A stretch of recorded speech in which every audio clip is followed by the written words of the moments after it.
And welcome to this episode of the Dodger and Trash Show. I am your host, Dodger, and this is my co-host, Trash. And with us tonight is a Twitch streamer and all-around good guy. He's gone 12-0. I don't know how many times. Six this year. Six this year. You've done six in 2 weeks. You know, nobody, 6 in 2 weeks. Nobody likes a bragger. Nobody. No. We got Tismeeks joining us. How you doing tonight? I'm doing great. How are you guys? I'm doing good. Well, of course, I'm not going to say I'm doing good. I'm realizing now I'm the only one on the podcast now who hasn't gone 12-0. So yeah, I maybe I should just swear off the game or something. I don't know. You got me here for probably an hour and a half. You can pick my brain about going 12-0. I can help you out for a small cost of $100. I'll go onto your account and do it for you. You know, I might take you up on that because I've had people offer me money to do it. Really? I'm serious. I've had people offer me money to go on their account and go 12-0. Do you feel like used when you do that? You feel like you're just like a BR prostitute? Like that town whore everybody gets around. No, I just think, a lot of people, they see someone go 12-0 and they're like, man, if I could just pay that person. In my opinion, it's more fun when you do it on your own instead of like paying someone to do it, because that rush that you get, you're trying to get your first one. I remember talking to Samuel Adams last year saying, man, I'll never make World Series. I'll never go 12-0. And he's like, dude, if you just keep practicing, you can do it. And I just kept practicing. I made World Series twice last year, and I went 12-0 in MLB 19 5 times, and then this year 6 times this month. But we'll get into that, I'm sure. Yeah. How do you feel now that you've gone 12-0 Trash? Did you feel that rush? Oh, definitely. I got to it was either 9, maybe 9, 10, 11, somewhere in that range. I remember, I think the last out of the last game was just a routine fly ball. And I'm like, don't drop it. I know this game likes to make me drop fly balls. Don't drop it. And I remember it was, maybe 7 in the morning. My brother was getting up and getting ready for school. My parents were up getting ready for work. And I'm just sitting here staring at my screen. I'm like, I'm shouting. My mom comes upstairs. She's like, damn, good thing I'm up already. You were loud. I'm like, yeah. And then she comes in, and we're sitting right here. And I'm trying to explain to her. She's like, oh, now I understand why you're so loud. I'm like, yeah. So, I mean, you definitely get that rush. But it's also at the same time super exciting. Because I remember, at that point in time, I was up so long. And, I didn't gone to bed because I'm one of those people that are on a super weird sleep schedule. I stay up really, really late and whatnot. Mm-hmm. And I didn't go to bed until, I think, 2:30 in the afternoon after that. I was that excited about it. Damn. I just didn't want to lay down, try to go to sleep, and it was a lot. Yeah, you were telling me last night about your messed up sleep schedule. So it's very messed up. Well, mine's no better. Mine is no better. If anybody knows me, they know that mine is really bad. Yeah. Well, I was trying to stay up as long as I could. I was watching Trash and his ESL games and show him some support. And this whole week, I've been working 12 hours every night or every day at work. I go to work when it's dark outside. I get home when it's dark. I think Friday I got home at 4:30, which was the only day that I didn't work a 12-hour shift. And so I'm just exhausted, and I'm laying in bed watching Trash's stream, and I just switched over to something real quick, and whatever it did, it put me right to sleep. And he sends me a message. It's like, I didn't do so well in my game. I finished last in whatever it was, and when I should have been number 4. and I'm like, oh crap, I fell asleep. I am so sorry. No, I'm not happy on that one. Yeah, but the game that I watched, you did great, man. That was, you were just killing it, and you had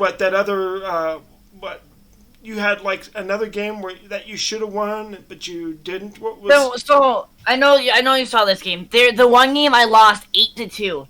That game was so one-sided. Yeah. I say that in because of the pitching mechanics. For those that play like you guys, you'll understand.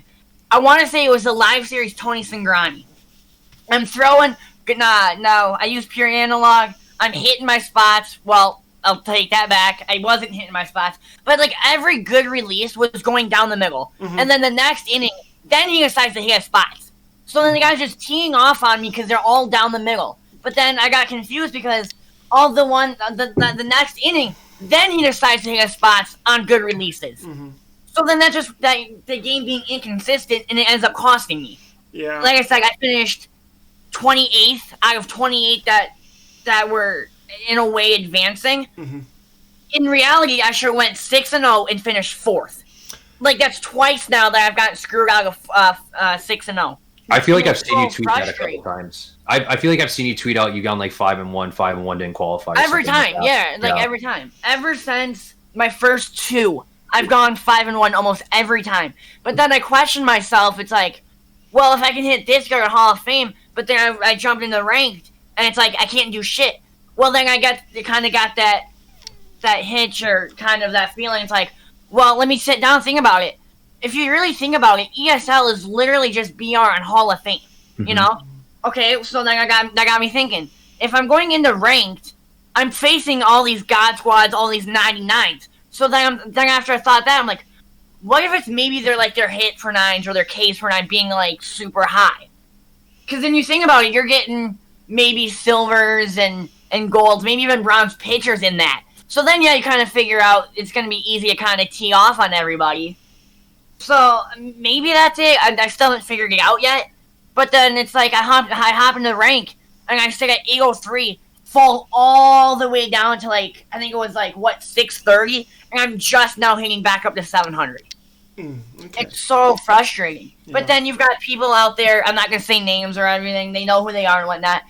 But I understand that you technically have to be 18 for these tournaments and stuff because they're cash prizes.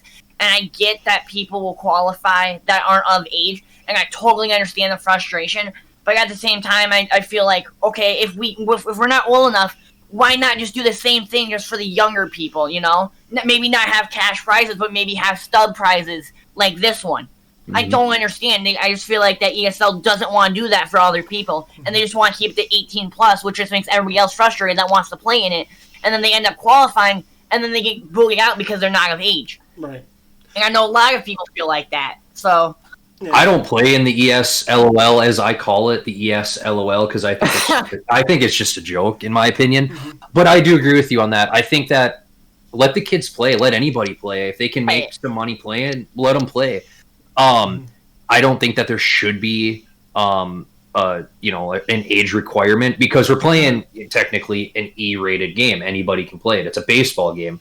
But I also think when you're saying with how inconsistent the game is, I've seen that when I'm playing BR. You throw a fastball high top in the zone, it goes down the middle. Oh yeah, it's kind of it's one of those things where it's kind of hard, especially when you're playing for money, because that one bad pitch could cost you a couple $1,000s. Yeah, you know what I mean. Mm-hmm. Mm-hmm. Magenski, in his latest video, he had a Carlos Gonzalez debut. It was one of the cards of the new Run It Back cards, and all of his pitches were going right down the middle, and he was getting so frustrated with it because his opponent was just hitting bombs, and yeah, he should have won. He should have won the game easily, but it seemed like all of his pitches were going down the middle. Anyway, we just got done watching the Survivor Series. We were all looking forward to the Undertaker saying his farewell or whatever it was. I have my own opinion of that, and I'll share it with you all later. But let me just get your all's opinions. How did you think of the matches? Was there one match that you liked more than the others? Were you disappointed with one match? Oh boy. It seems almost with WWE and their pay-per-views, if it's not WrestleMania, the matches are just kind of the same old, same old. Yeah. I was a little bit shocked that Team Raw did the clean sweep on SmackDown. That one shocked me a little bit. When it was just Jey Uso in the end, I thought maybe he'll run the table, but when he didn't, I'm like, otherwise, no. I mean, they didn't really have a really good build towards Survivor Series. The only thing that I was looking forward to was seeing Lana go through a table, or Nia Jax going through a table, and it didn't happen. No. But they just didn't have a good build, and I think a lot of it, they're doing the best that they can. All these wrestling companies are the major ones: WWE, AEW, Impact Wrestling, Ring of Honor. A lot of them, they're trying to do the best that they can with the no fans in the arena, everything like that.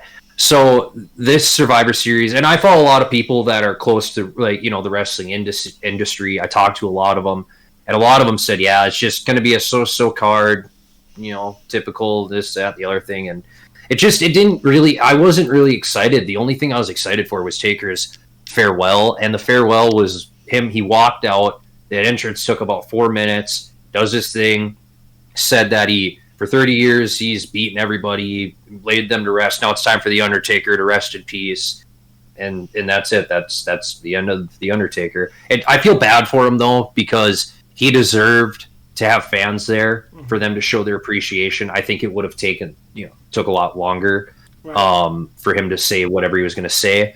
But otherwise, I mean, hell of a career. I mean, best big man in the business, in my opinion, best character ever in the business. There'll never be another Taker. It's like there'll never be another Stone Cold Steve Austin. Right. What did you think, Trash? Just to focus on the farewell first. I personally did think it was I wouldn't say very. It was definitely disappointing. I did expect more. I mean, come on. It's probably the greatest of all time, without a doubt now. I know a lot of people say, oh, it's Stone Cold, oh, it's Hulk Hogan, oh, it's... Because it is Stone Cold. Oh, okay, whatever. I'll flex on you in a minute. But anyways, I guess, granted, yeah, I'll say, I wasn't around when Taker first came on this scene. But even then, when I was still really young yet and got to watch him, I still was in love with his matches, and granted, yeah, he has a few very bad matches, and I think you all kind of know what I'm talking there. It was very bad matches, but in reality, you gotta think, he never really had one bad match that was his fault, whether it was a bad move or whatever the case was. Now, if you want to talk what match I really liked, I absolutely love the Reigns-McIntyre match. I mean, freaking McIntyre went through a barricade, and there's a lot of stuff that happened there. Now, before I say this, say what you guys want, but I am a huge Sasha Banks fan. I've seen her come up and whatnot. Like I said, say what you want. That match, what was it? It was literally them just trying to pin each other like every second they got in this whole second of the match. It was nothing but roll-ups and pin covers, and like, what's the point of it? Okay, it's almost like they want to protect each other. Yeah. She got the win that way. I'm like, what? I felt like there was not many moves, and then you had Sasha doing all these bunch of backstabbers, and it's like, what's the point? You know, I was not happy with it, especially because I know my dad will agree. All the matches I've seen of hers, she never disappoints. Even in her NXT days, any match. Always a good match. This one might have been one that's been awful her entire career. She stuck out the joint with that one, as they would say. Yeah. Anyways, now to my point, Meeks, I wanted to flex on you for. Here we go. 2 things. One, John Cena follows me on Twitter. For those that don't believe me, come to my streams, DM me, and ask proof. By all means, gladly do it for you. My other flex thing, how do you know he follows you when you can't see him? Okay. Okay, you caught me right-handed. Yeah. Alright, you got me there. Yeah. But what I was saying is, if you know who Hornswoggle is, Mm-hmm. actually, right down the road up here, I know you can't see because it's nighttime plus my curtain, but just down the street here, we have this like big old rental garage. He actually rents that out, and he'll put an actual wrestling ring in, and he'll leave it open, and just at random times you can hear and all the guys training for his show all the time. Oh, wow. I think he's grown up, I think, around this area, but I haven't actually gone up to him and talked to him, because every time he's over here, he's always practicing for his next show or whatnot, so I'm like, okay, I don't want to disrupt him or any of the guys, but one of these days I should go down there and see if he's there and not busy or something, just talk to him and see how he really is. Nice. Because you live in Wisconsin, correct? Yeah. Yeah, he's from Wisconsin. Yeah. I think he's, well, I don't know where he's actually from. I want to say Green Bay, but I don't think that's right. Yeah, he's from Wisconsin. I just don't know where he's from. Yeah. I want to say Green Bay, but then I'm thinking Kennedy, and I don't think that's right. But I know he has stuff in my town here and whatnot, so... Ken Kennedy actually has a wrestling school in Minneapolis. Him and Sean Davari. Remember Davari? He came out with Muhammad Hassan back in like 2005. That stupid gimmick or whatnot. Yeah. Shit. Yeah, that thing that got buried. That thing got buried so fast. It was that was bad. Up here and then just nothing. Yeah. But yeah, that's actually no. My other big, I wouldn't say it's a flex. I'm more of happy for those NBA fans out there. I just want to say congrats to the hometown kid Tyrese Halliburton. I actually found out that we were actually from the same town as the draft was happening. So I quick ran over to Google and actually looked him up, and sure enough. So I'm waiting to get his jersey, and it's gonna take a couple months, but I'm still happy. So I'm happy for him. Hope our high school retires his number, as they should. Do I think it's gonna happen? Probably not, just because that's our schools and whatnot. But you know.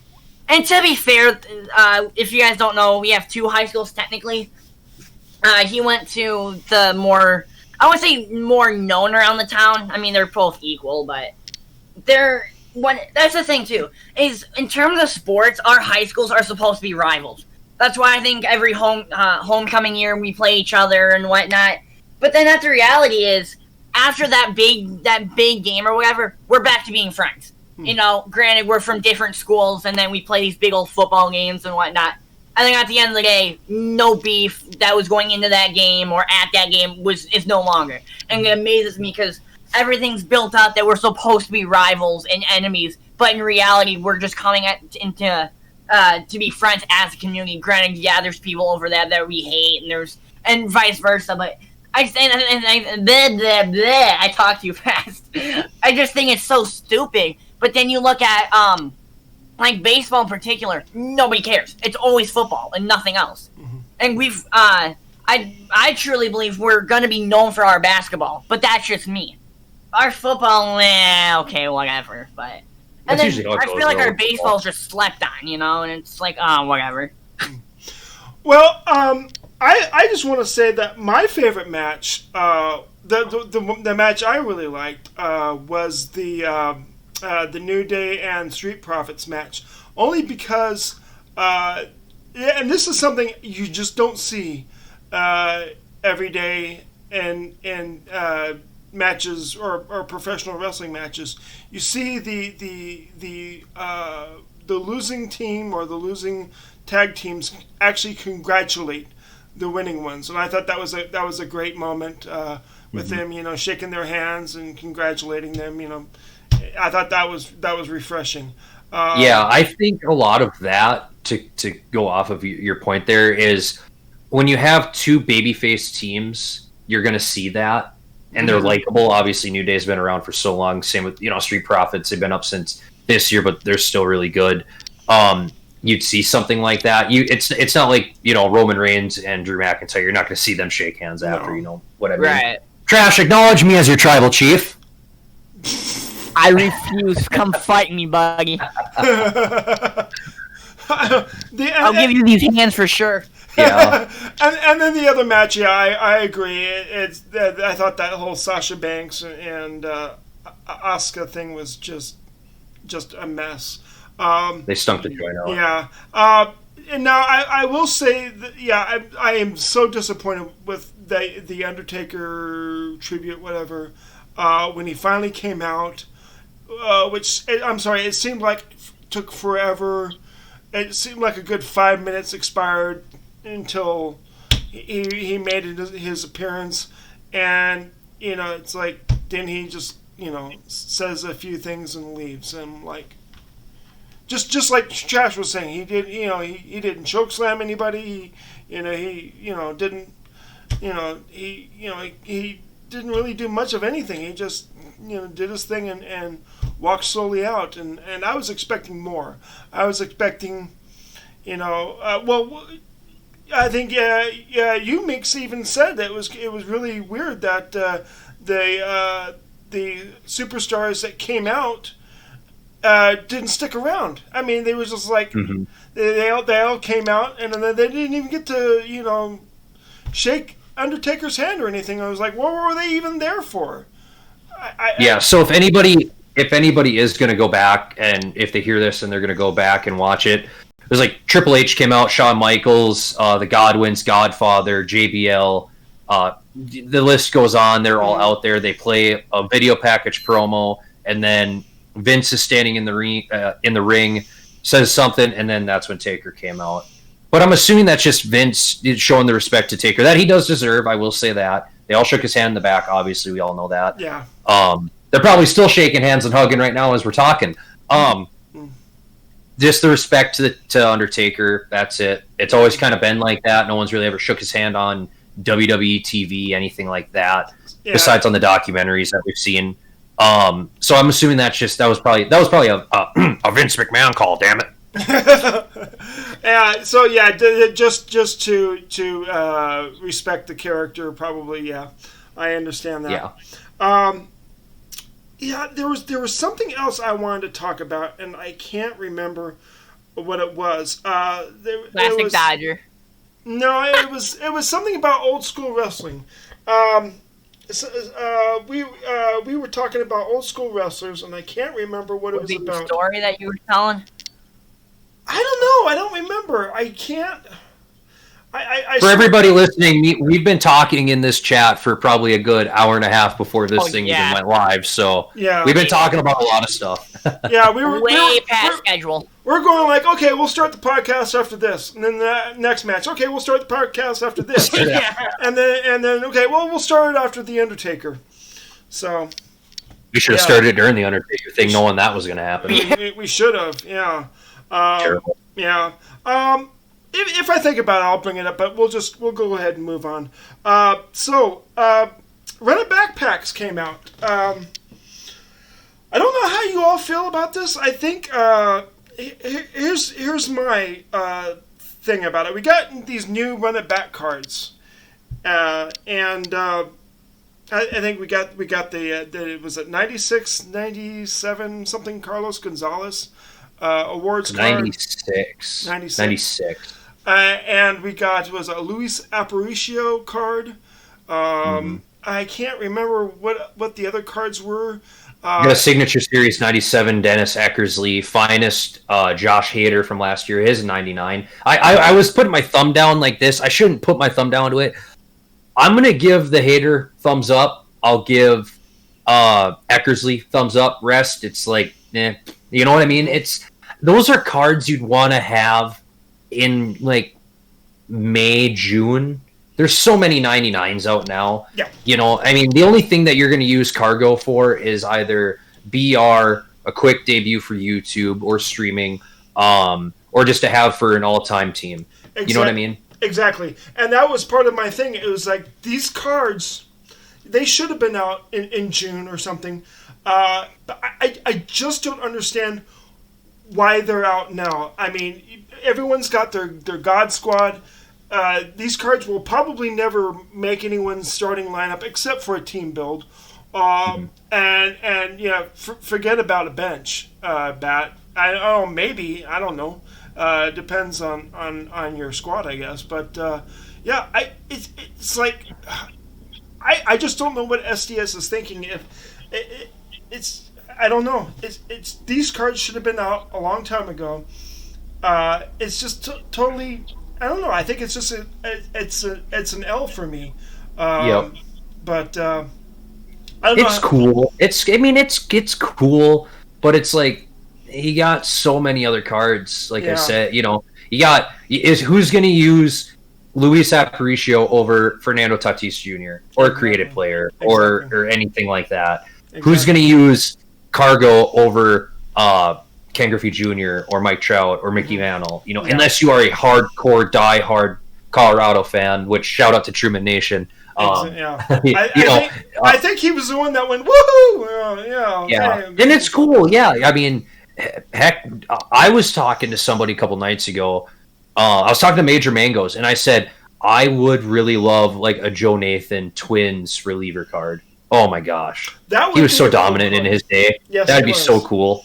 Yes, he was. And He dominated. He dominated back in the early 2000s. well, what about even a Joe Mauer card? I mean, how cool would that be? Joe would, yeah. I mean, obviously for Twins biased reasons, Joe Mauer would be good. But I think you'd see a lot of people use Joe Mauer because you don't get a lot of lefty catchers that are good. You know what I mean? I mean, going back to last year, I guess really the only, and someone is probably going to correct me on this, just from what I remember, Brian McCann was really like the only good lefty last year. And then the only other good, in my opinion, because my end game last year, believe it or not, was finest JT Realmuto. I love that card. I love the swing. He didn't have crazy, he had enough power to hit home runs, but I loved his speed. I loved his defense. Another one would be like Jorge Posada, but switch hitting, right, left. But that was a BR reward last year. And I tell a lot of people this: if you're looking for a catcher and you don't want to spend the stubs, or maybe you didn't take Jimmy Fox, you took whoever else was in the pack, I already forgot. You could get that Jorge Posada. He's like $9K on the market right now, and that card rakes. He hits both. I mean, he hits both sides. He hits the power threshold. The defense is in, the speed is in, but the bat, both sides that can hit home runs, count me in. He was on my team for a long time this year. Now, how do you feel, Trash, about the new run it back cards? Me personally, it's an L. And the one that I was even close to interested in was the Eckersley card until I replaced this 93 or the Evolution card. I lost interest in them. I mean, if you're a guy that's just coming into the game, and I don't know why you would just be starting off now this far into the year, but whatever. I mean, okay, yeah, they're good maybe for like a starter card or even team builds or maybe even a challenge, but they're not really the point of, especially with the Aparicio card when you got guys like Tatis, that Jimmy Rollins is really good, very underrated. There's a bunch of guys that you can plug out in that spot, even pitchers nowadays. There's not really a point for them. I see your brother trying to make a little appearance in the podcast. Anyway, if you're gonna do that, then okay, get the subs or whatnot. Yeah. So I don't necessarily know. They're not the biggest busts, as in like the worst ever cards. They're definitely usable, but in reality, when are you really gonna use them? Yeah. I don't see a point for them. Yeah. Therefore, they're pointless. Therefore, I say they're an L. Yeah. But at the end of the day, I could really not care either. I mean, it's free stubs. But then you've got guys out there that don't really need the stubs either. Yeah. So. Yeah, I'm telling you what, the only good thing that's come out this week as far as content-wise was, and I'm being a homer here, is that Cody Bellinger finest card. That's going to be. I'm so hyped. I'm so hyped for that card. Yeah, I don't even play events that much, and I might play events for it just to have it, because that card last year was nasty. Endgame too. Yeah, Endgame. Exactly. It was Endgame. I had 300K in stubs, and I bought the finest Juan Soto card last night, and I was I heard so much about that card, and I'm thinking, well, should I get it or should I just save my stubs and buy the finest Bellinger card when it comes down a little bit in price? But I was like, I'll get Soto, and we'll see. I might give him a debut. Get a Garrett. get him a guarantee now and not have to worry about it later. Exactly. And then if I'm sure you saw the market, huh? You saw the prices on them. Oh, yeah. On that Cody Bellinger. Oh yeah. They're it's $1 million. Well, yeah, that's where the step cap is there's so many buy orders. Last I looked, there was like 377 buy orders for that Cody Bellinger card. Yeah. And here's you got to realize this too. A lot of people might not even sell that card because that card was so good. Plus, they upped his defense to diamond this year. Last year, his fielding was actually an 88. They bumped it up to a 90. Yeah. And so, well, and just like you, I'm not really much of a events guy. I think I've only played one game in events on this one currently running right now, and I got the win, and but that's all I've played. That's all I've had time to do is just play that one events game. But here's the thing. If I play more, I sacrifice time with my wife and that personal time, and I just can't I can't do that, even though happy wife, happy life. Well, yeah, but the thing is, I don't know how much you know about the situation with my wife. She's just in so much pain, and she's just feeling miserable all the time, and it's like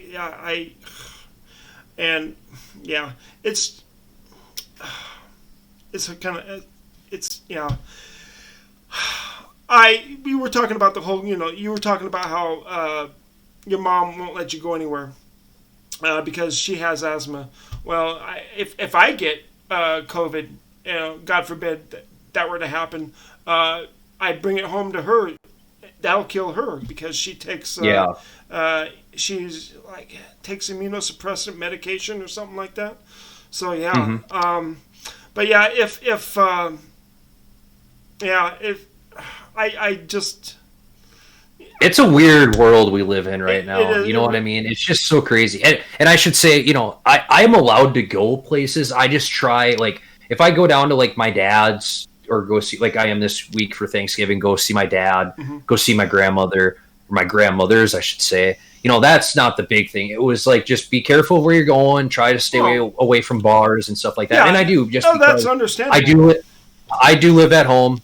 My mom does have asthma. If I get it and then she gets it, we're not going to really be in a fun spot. I go places. I don't just sit at home 24/7. I still go and hang out with my friends and stuff like that. Or go and see my dad or my grandparents and stuff. But it's a real deal. It's a crazy world that we live in right now, and we just got to hope that we do get a vaccine sometime soon. Because my dad's girlfriend actually works at a veterans home, taking care of the elderly and things like that. And they just had 5 people in the last week pass away from COVID-19, and they had to cut off one wing of the whole building. They had they have 88 residents there that live there, and now they only have 83. And I think 20% of them are cut off because they all had COVID. Wow, I don't even think I'm staying at my dad's house if I go down there. I think I'm going to stay with my great grandmother. Yeah, it'll be nice too to see my great grandmother as well, since everything that happened about a month ago. Yeah, I've had friends of mine, Facebook friends of mine. They've been posting that they've had COVID, or they have COVID now, and it's just terrible. And my ex-wife, my first ex-wife, who had COVID, I asked her how she was doing, and she goes, she's better now. So I was like, damn. No, just kidding. No, you're not. Don't lie. Yeah. No, I'm just kidding. It's just I could tell you a story, but it's just Everybody stay safe. Wear a fucking mask. There you go. I have mine right and I was one of them. I got mine right next to me. I was one of them. I didn't wear it. Until they forced us to wear them, or mandated us to wear them. I wear it, and it's to protect others. You know what I mean? Mm-hmm. And I get that. I just have my own personal beliefs. Like, if I didn't have to wear one, I wouldn't wear one. And I know people are going to say, wow, you're dumb for that. It's just my personal opinion. Yeah. I believe that after being inside, because a lot of us still quarantine a lot and stay home and everything like that. I still think you still need to have antibodies, right? You need to be around the common cold and everything like that. And if you're not near, the common cold, stuff like that, it can, your immune system can get weak. And then if you do get COVID, it might not be really good. But yes, I do wear a mask. Don't friggin' roast me on Twitter, please. No, never. At Tismeeks. Yeah. Oh, yeah, at Tismeeks. At Tismeeks, yeah. Thanks. So, yeah, it's I just don't know whether, how much time I have left on this earth with my wife, and so I've lost probably I would say a good amount of followers maybe from not streaming as much, and it really sucks. But this is, I mean, there's more than life than just going live every day. There is, yeah, and that's 100% true. Yeah. And a lot of people look at me and they say, "Wow, you get to stream 6, 7, 8 hours a day, stuff like that." Yeah, but I'm putting a lot of time in. You got to realize that too. I'm taking days where like, hey, I could go out and see my friends. I don't. I do my thing. There'll be days coming up, I'm sure. Like this week, Thanksgiving. Yeah, I'm gonna go see my family. It's Thanksgiving. Everybody should go out, hang out with your families, have Thanksgiving, and watch football and get a little gut on you like me, because I'm gonna eat a bunch of turkey and potatoes and ham. But you got to have a social life outside of streaming too. Not saying that streaming isn't social, because you are talking to people, you are entertaining people, but you also got to have your real life friends as well. Yeah, and I think if you spend too much time streaming, you kind of become disconnected from reality. Reality. Yeah, I think I just think that if it's good to just kind of step away from the computer, from the whole Twitch thing, absolutely, and just kind of reconnect and go outside but here's the thing, I mean most of my friends are in the Twitch community or Twitter community. I don't really have friends I can go see, or I think most of my friends, I mean, are like Facebook friends, and I don't even know where the hell they live, but that's okay. Anyway, let's see. What else happened this week? We were talking about BR. So, is it true from what I heard from Paul Cini that BR is ending on the 30th of November? I saw that as well, and I talked to Cream Frige, another close homie of mine, and he said, "Yep, it's just because there's a server overload. They're just going to clear the server. It takes a couple days, and then it'll be back." Oh, it will be back. It will be back, yes. Because I got a little nervous. I'm like, damn, I don't want to be grinding ranked seasons all the time. Okay. I'm just not a big rank guy. I'm just not. I enjoy the team build part of Battle Royale, but I know we'll get into that because I got to teach you the ways. Yes, the champion like me and Trash here. That's right. Now, do you like this? They just added one more diamond too, and for the draft. Yep. So they took away a silver round and put in a diamond round. Okay. So you lose a silver round, but you gain a diamond round. Last night was really the first night since they changed it that I've really got to sit and grind it for a little bit. I don't mind it. I've seen some people taking diamond starters, and that would probably be my first advice to anybody that is listening to this. Do not take a diamond starter. It's not worth it. It's really not, because you can't use them every game. No. If it was like last year, and that's another thing with diamond relievers. Yeah, you can use them a game, once, you use them in your first game. Okay, well then, if his energy's gone, you're probably not going to be able to use him until second or third game, depending on rage quits, whatever, people backing out. To me, it's not worth it. I'd rather take a diamond bat. Unless there's like a diamond bat, like, in the lower around the 85 to 89, that's not good. I'll take a reliever if I have to, but I try to stay away from it. Yeah, because there's so many good silver relievers and bronze relievers in the game. Low key ones that people don't know about still. So that I found that I'm like, damn, this card's good. I gotta turn on my PlayStation for this because here's my next question. What are your most glitchiest cards in BR? Mike Moustakis. Mike Moustakis.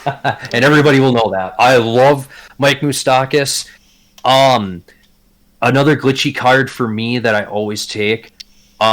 Being a homer, Jorge Polanco, but that card rakes. Raul Alberto Mondesi rakes.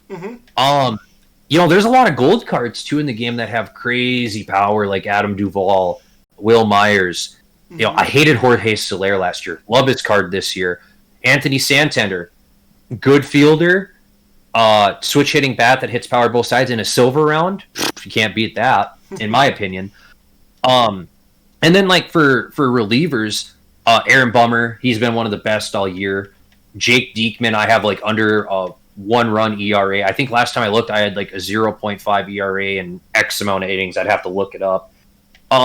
There's a lot of glitchy cards, but I always look at BR. It's not a pitching game; it's a hitting game. Right.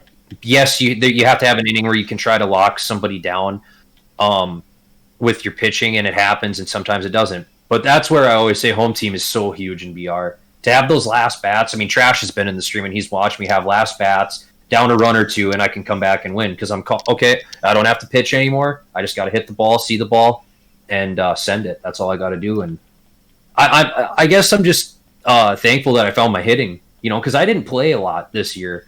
And when you're saying you gotta get back to reality, I needed that. I stepped away from streaming for a few months there. I just really didn't. I wasn't feeling the streams. I wasn't enjoying myself anymore. I was doing some WWE Supercard stuff on the side, which everybody knows I'm a big wrestling fan. And honestly, I was going to just do that. I was honestly just going to go full-time back into creating Supercard content. But my buddy got a hold of me.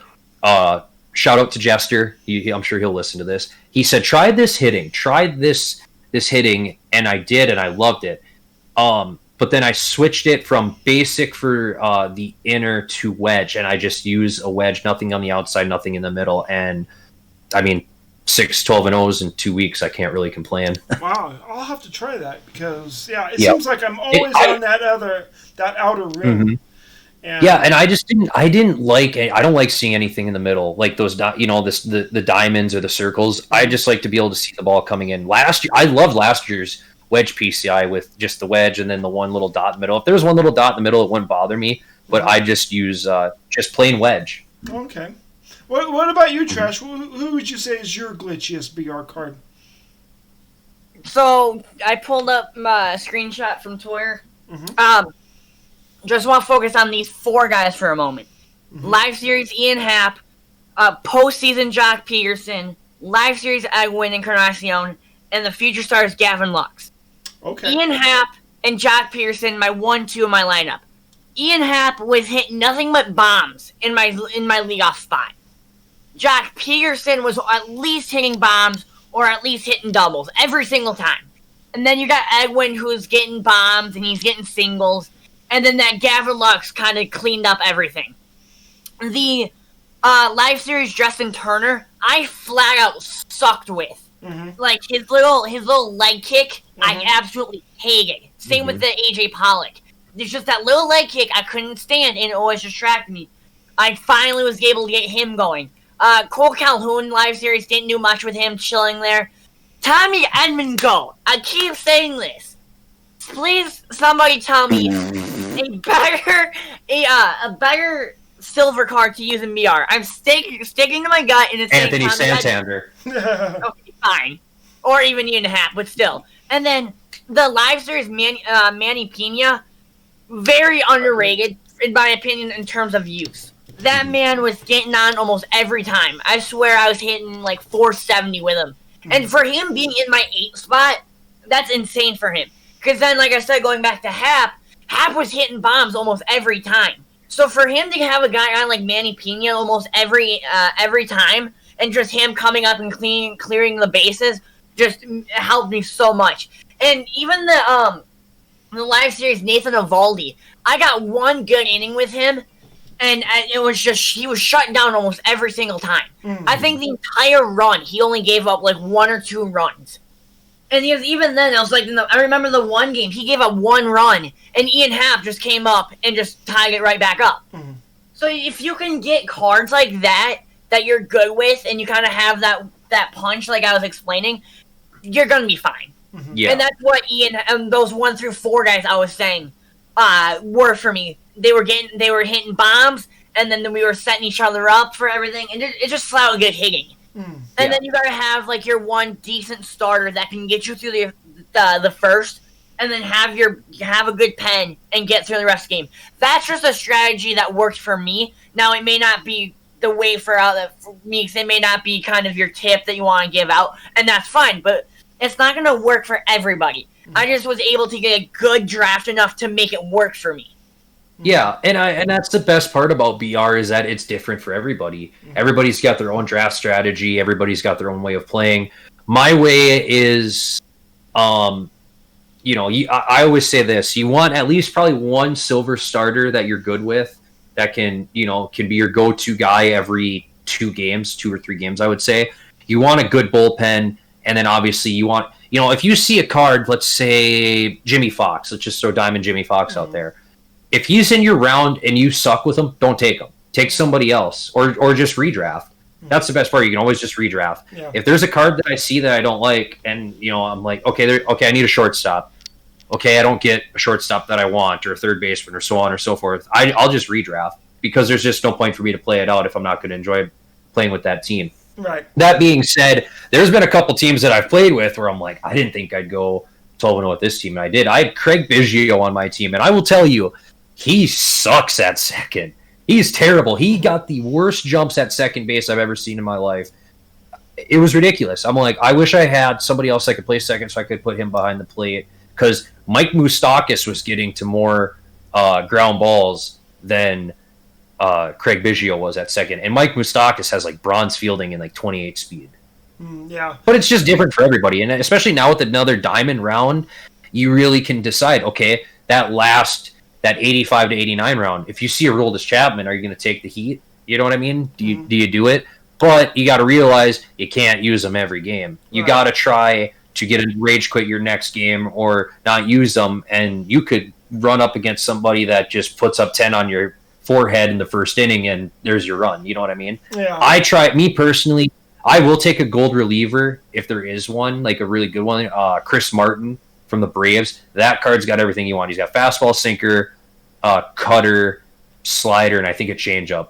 For a reliever. Yeah, he was on my first 12-0 run this year. I actually had one lefty in my bullpen on my first 12-0 run.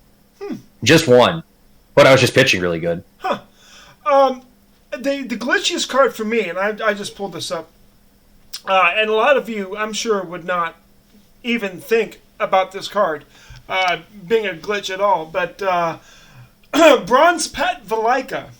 That's a good one. Yep. In 10 games, he's hit 3 bombs, batting .417 with 2 doubles. Yeah, that guy, he was on my 8-2 run that you brought up in your stream the other day. Yeah, he was like going off. I couldn't believe it. When I first got him in the draft, I'm like, oh gosh, it's a crap round. I'm going to go with Pat Valaika, not even knowing he would hit bombs for me. So yeah. So when you play BR, what's your go-to stadium? Is it Ship It? My go-to why would you say that? You know it's not Ship It. No, I know. For me, it's Ship It. You didn't know that? Really? I actually couldn't remember if you were home or away. If I'm playing at home All-American, I refuse to play at. I call it Shit Pit, because that is the worst RNG field I've ever seen in my life. Exactly. I just can't, and I know people love it. They feel like they get rewarded, but I look at it as more times than not, and I get it. People miss the ball sometimes, and it's a home run at All-American or at any field, but more times than not, people will miss the ball at Ship It, and it's a home run, and I don't want to lose my runs like that, I guess. That's just me. I know people love it there. I can't. Now, people are going to hear this if they're all going to play Ship It. Now I'm going to get sniped, and people are just going to make me play there. But that's fine, because I have a mentality when I'm going in. If I'm playing at Ship It, my goal is to put at least 5 runs up in the first inning. Give myself that comfortable lead. Absolutely. Or more. Absolutely. Make them pay for choosing Ship It. Yeah. I don't like the field. I don't know. Yeah. Well, and now, but otherwise, I'm all American is my field. I like it there. if you square up a ball perfect, it's gonna leave. Yeah. See, and I like to center field's 404, I think. I like to play at what was it? The one that Cougs plays all the time with the Ferris wheel. Oh, Bayfront. Yeah, I like to play Bayfront, Yeah, but Bayfront. not a lot of people. I like it there too. Yeah, a lot of people say it's hard to hit I played. home runs out of there, but I don't have a problem. But I never really had a problem. It was last year that was my field. I never played anywhere. That was always my home field. I loved it there. This year I don't play there because I feel like you give up weight. And I'm not saying that you don't give up early home runs. You do, but I feel like you give up a lot more early home runs there than anywhere else. More than Ship It, in my opinion. And I'm just being honest. Yeah. What's your go-to stadium, Trash? Ship It. Yeah. But here's the thing, though. Early in the year, it was always Bayfront. First, I don't know what it was, but I mean, from the transition from Bayfront to Ship It, and I very rarely will go back to Bayfront, like, all the time. Mm-hmm. And now I know Meeks with your whole getting rewarded, whatever. Me, personally, from experience, from me hitting, very rarely will I get bailed out like an early homer. Yes, there's been times where I'm like slightly under the ball it'll carry out, but I just feel like even Laughing Mountain that will happen at times. But I feel like at Laughing Mountain everything just dies. And even if you can square up a ball, it dies. Laughing. Ship It's been faithful to me, but that, like I said, that's just from experience and whatnot. So. It's funny now that you bring this up because it just reminded me. Right when I found my hitting again, I played against Trash and BR one night, and we played at Iron Horse. I was home team. He kicked my ass like 4-0. I'm like, all right, I get it. You're just killing. Nope. Yep. So it happens. Play again. He's home team. We're playing at Ship It, and I beat him. Oh. One now. We're 1-1. Yeah, we got it. Yeah. We have to get that third game in. But that's just BR. I hate when people go into other streams and like, I kicked your ass and da-da-da-da. It's BR. Anybody can beat anybody. Yeah. Hell, a couple nights ago, I was 11-0. I lost to a kid that was 229 and 250. Anything can happen. Anybody can beat anybody. Granted, this kid's out there making diving catches and shit like that, but I mean, I'm serious. He was making diving catches with Dave Kingman in the outfield. Wow. I knew it. I'm like, that was the first time I've ever lost my 12-0 game ever from playing last year and this year. It was bound to happen. One of these nights. Now, I'm trying to. What is your main piece of advice? I mean, or did you already say? What is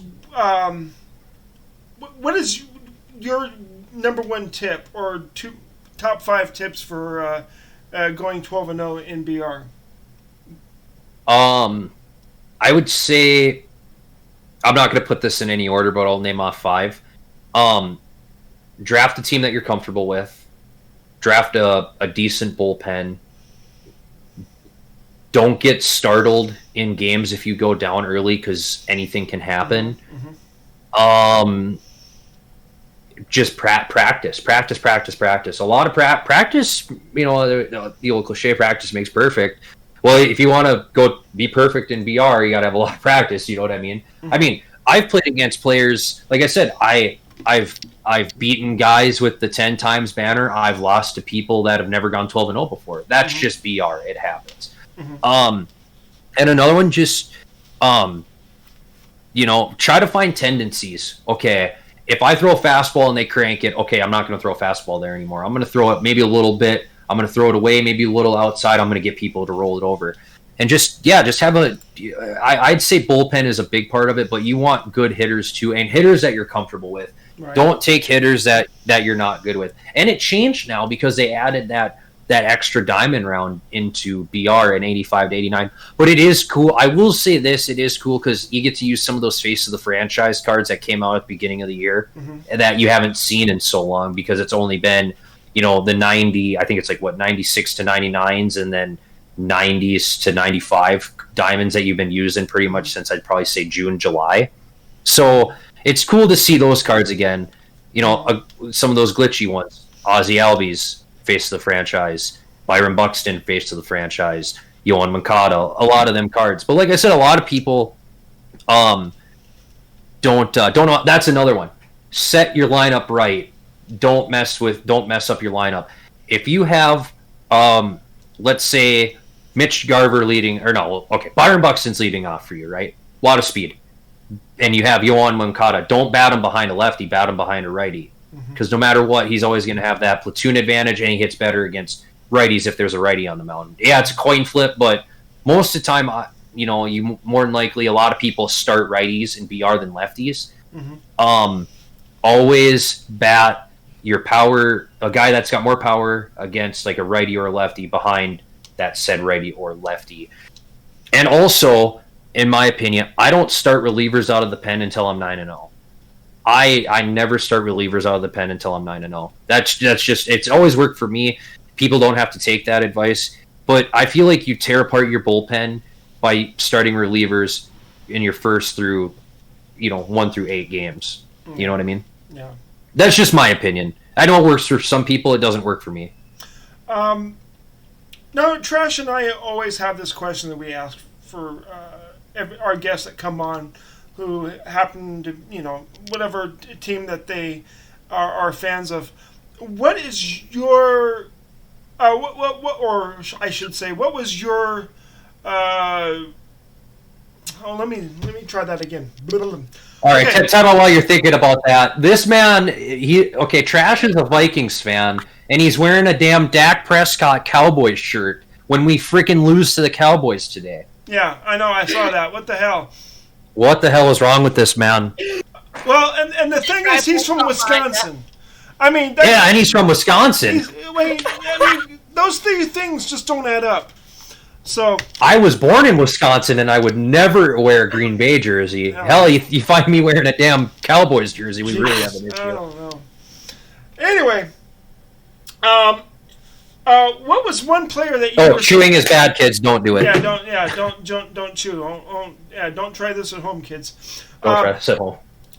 So, what was one player that you were surprised by? What one player were you kind of disappointed by from your beloved Twins there this year? This year, shocking. Ooh. I mean, I shouldn't say it's not shock. Nelson Cruz, Twins legend. I'm taking that from everybody. Nelson Cruz. I mean, obviously, very good hitter. The guy's 50 years old or something? Yeah, he's about your age. Yeah, he's like what, your age? Just kidding. Honestly, Buxton staying healthy this year. And he started to hit towards the end of the year. He was hitting righties really good. I mean, he's so fast. You get him on the base pads, anything can happen. Disappointment. We didn't win a playoff game again for the first since 2004. No, Jose Barrios, and here's why. He has been crowned the ace of the team for the past 3 or 4 years. In the last 2 years, he hasn't done anything for me. Kenta Maeda comes in and dominated. And there was talk, I think we're going to start Jose Barrios in his first the first playoff game. I'm like, how could you start Barrios over Maeda? And thankfully they started Maeda. I don't think that was Maeda's fault that we lost that game. It really wasn't. He could do all he could do. His pitch count was high. I just want to see Barrios have that one breakout year where he just dominates. He pitches so good for anybody that watches. He pitches so good up to the 4th or 5th inning. After that, he just falls apart. Were you at all? I'm sure maybe you probably knew when the 11th inning program came out that the rewards layout was going to be the way it was. Would there be anything you would want to change about that? Would there? I don't know. It seems like we talked about the whole with the jump start pack for 20K in stubs. 20 stubs. You get the packs, and you can actually make stubs from it. You could at least. I made stubs on it. Yeah, you could at least make what you spent on it back easily, just by quick selling your diamonds. I don't know. It's to me, I will say this too. Sorry about my chewing. I'm trying to quit. I'm trying. I've been chewing a lot of gum lately too, though. But I'm trying to quit. Ever since my grandfather. I'm sorry for interrupting you, Dodger. You're my fine. grandfather passed away in August. Yeah. My dad's dad, and then my great grandpa just passed away a month ago, and he had cancer. So I'm trying to quit chewing, and I've actually ever since I switched to pouches, I've been chewing a lot less. Mm-hmm. So. Hey, I'm gonna give myself a pat on the back for that one. Hey. Yeah. Well, we all have our things. I mean, yeah, Yeah, it is what it is. Yeah, I mean, I had a girlfriend. Ex-girlfriend. I had an ex-girlfriend that hated that I chewed. You got to quit chewing. Da, da, da, da, da. Well, I never chewed around her, but when I wasn't around her, of course I still chewed. Yeah, I mean, my wife, she vapes, but she used to smoke, and vaping is kind of like the lesser of two evils. So, but Yeah. I never tell her, well, you need to stop that. I think that just anybody should just love someone for who they are. Yeah. You know what I mean? If they chew, they chew. If they smoke, they smoke. Big deal. You know what I mean? It's if they're going to quit, that's on That's them. on them. Yeah. Yep. I mean, it's But just anyways, if you're just like Trash, if he wants to wear a Minnesota, if you're a bot at MLB that's the on show, him. just talk to Trash. No, I'm just Yeah. kidding. Let's go, baby. Let's go, baby. I'm just kidding. No, but, So sorry for interrupting you fine. there. I knew you were going to talk about 11th inning program, and this is the best question I could think about it. But it might be a shitty question, but I'll accept all criticisms. But it's just Fuck it, let it roll. yeah, it's just I don't know. It just I don't know. It's just to me, I was just kind of like. This is it. This is the end of it. I don't know. It's kind of. Yeah. It's kind of. To me, it's kind of sad, I guess, because we've come to the end of the game, just about. And, Pretty much, yeah. And I used to do local theater, and I don't know why I keep bringing that up every podcast, but after every last show, you kind of get that little depression would sit in, like, yeah. Yep. This is it. That's it. No, no more. But we've got this, whole flip side. PlayStation 5 thing coming out. I still haven't got one. Yeah. I'm hoping I can get mine here on Wednesday. Fingers crossed. I saw Voz got one. He got one of the last ones on that Walmart deal like last week. Yeah. I asked him if he sent it to northern Minnesota, and he said no.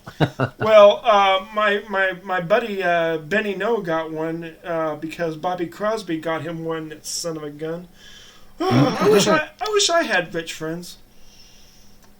But the whole thing with getting it right now for me, I don't care right now if I don't get one, because the only thing I would play on it right now is Call of Duty, because I've heard from a lot of people that have gotten a PlayStation 5 and that are playing MLB 20 on the PS5. It's not as good. They feel like their swing is a lot slower.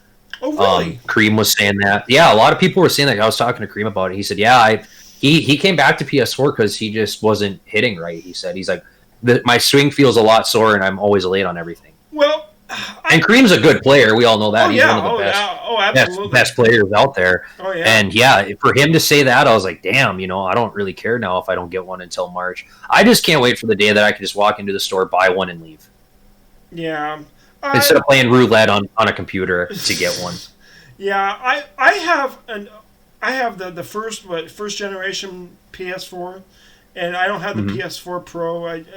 So it's not as fast as the newer ones, I guess.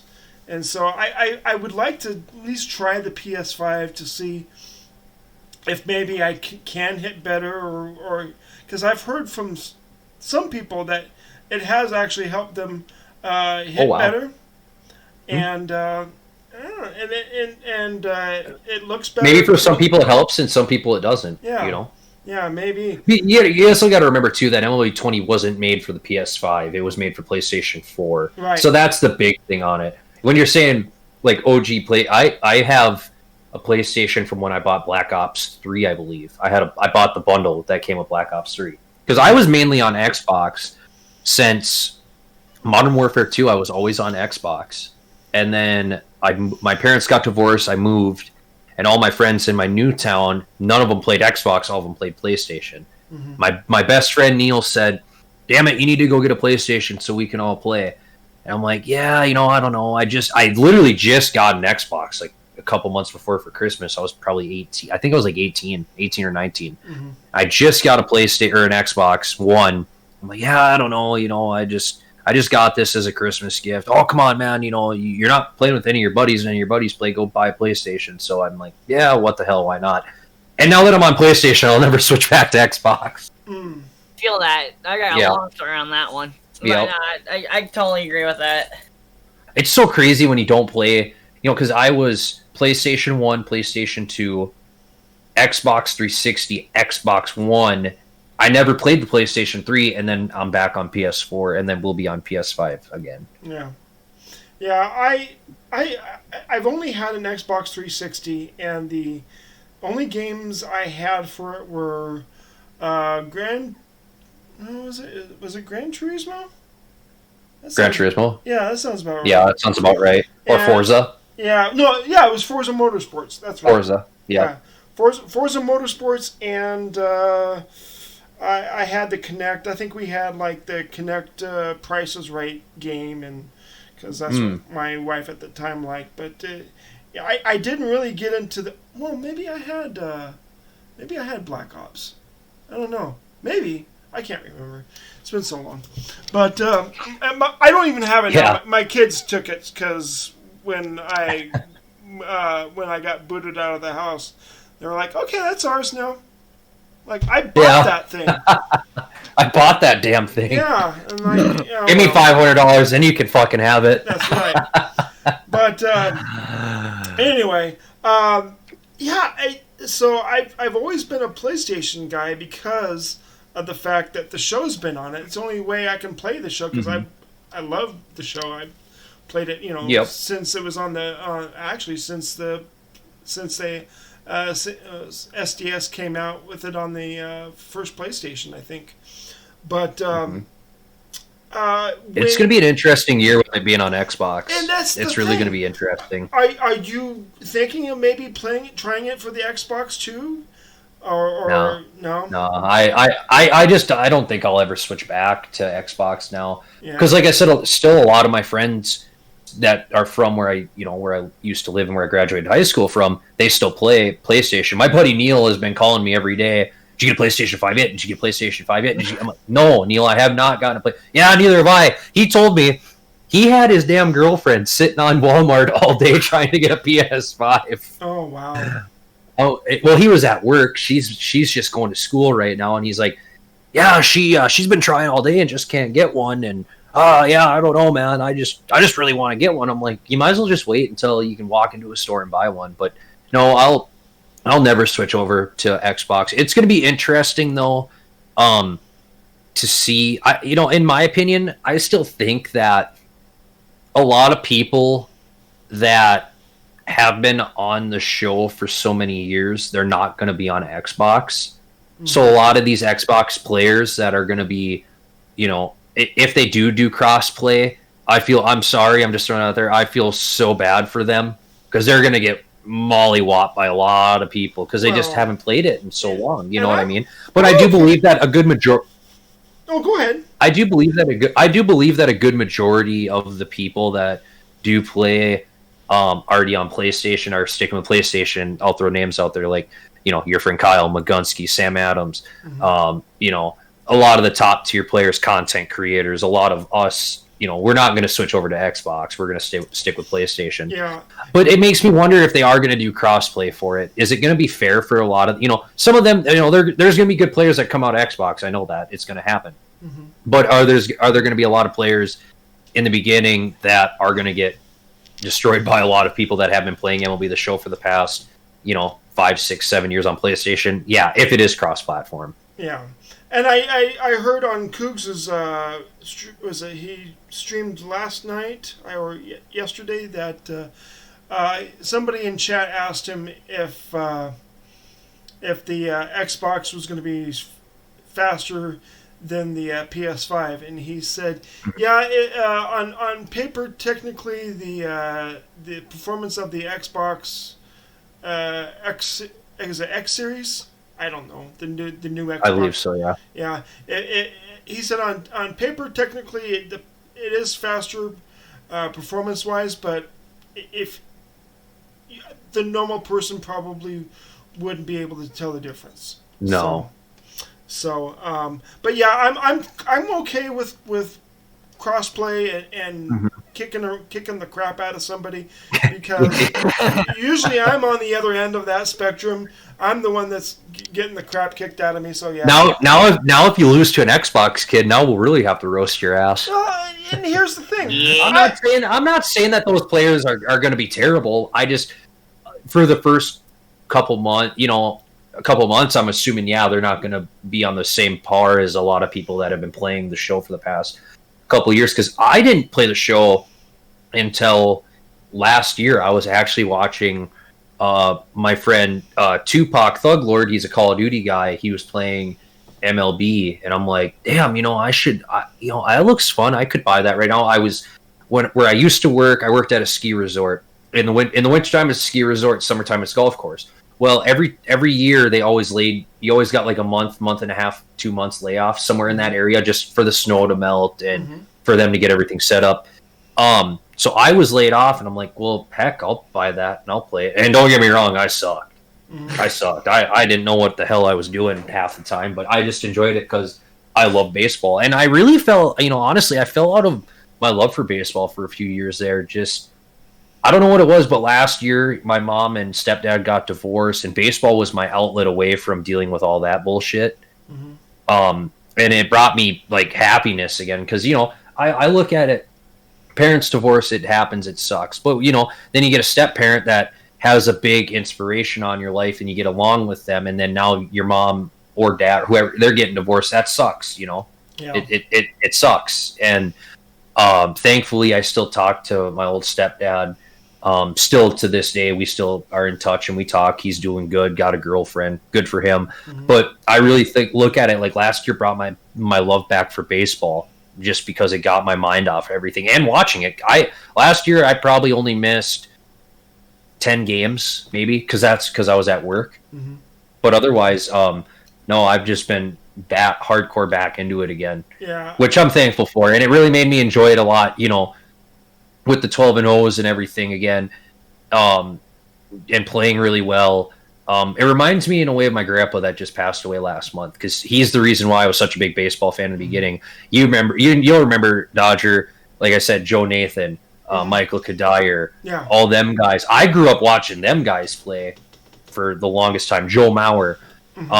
That's the group that I grew up play for the Twins. And then now to see the new breed of guys like Eddie Rosario, Max Kepler, Byron Buxton kind of take over and, elevate what we were earlier, besides the playoff win. I'm still waiting for that. I remember Greg. Yeah, it's just made me enjoy baseball again. Yeah, I remember Kirby Puckett.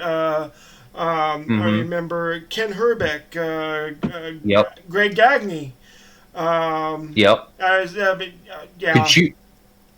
Could you imagine if we got a Kirby Puckett card? That would be insane. That'd be just for people would say, Meeks, you're just being biased. No, that card would actually be pretty damn good. He's not going to have Ken Griffey Jr. stats, but he's going to have pretty damn good stats, and he was a really good fielder too. He was probably one of the best center filders in baseball in the 90s. In the 90s, absolutely.